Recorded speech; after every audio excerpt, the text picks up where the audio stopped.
Water Rock's Simple Science. My name is Lindsey, and today we are going to be learning about how our water we use every day gets cleaned. Clean water is important to every single one of us. Think of all the ways that we use clean water. We cook with it, we clean with it, we shower with it, we can even have fun in it, can't we? There's all kinds of ways that we use clean water. All the water that is here on Earth is the same water that the dinosaurs drank. There is no new water on planet Earth. That means our water has been recycled over and over again. So in order for humans to use it, we have to clean that water up. Luckily, there are places like water treatment facilities that clean our water for us. So when we go to turn on the faucet, it's nice and clean. Now let's get started with today's activity so we can understand the steps of cleaning our water a little bit better. It's kind of like a behind-the-scenes look at how a water treatment facility works. Here's what you'll need. 1 gallon of water with a cap,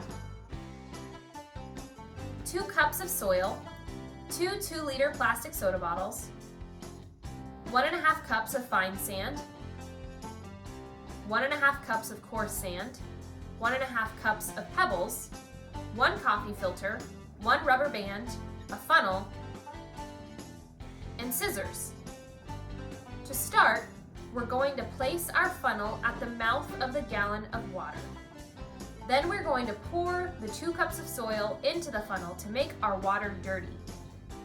Once the soil is in the gallon of water, put the cap on and shake it to mix.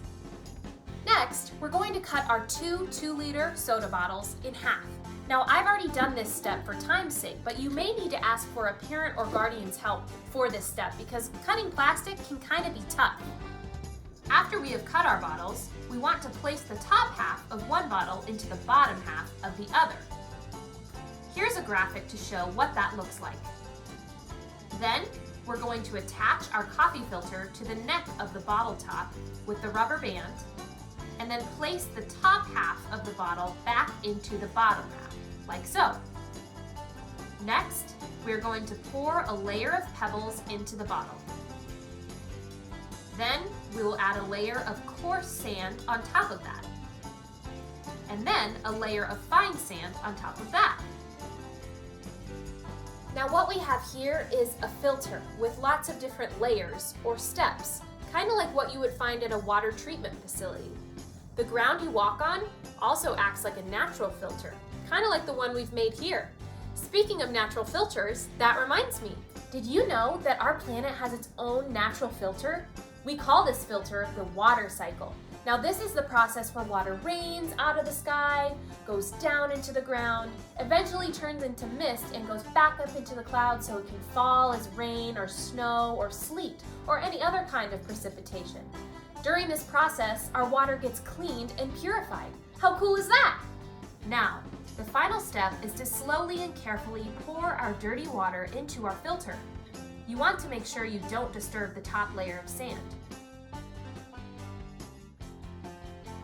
See how the water that has collected at the bottom is cleaner than the water in our gallon? Pretty cool, right?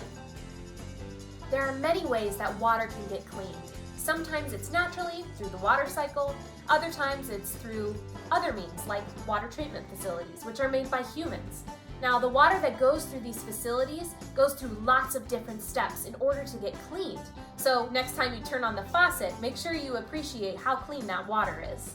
Thanks for practicing some simple science with me today, friends. I hope you had fun and learned something new. If you'd like the link to the full activity, you can find it in the description below. And if you're looking for more fun activities or fun videos, be sure to check out our website, waterrocks.org. Until next time, friends.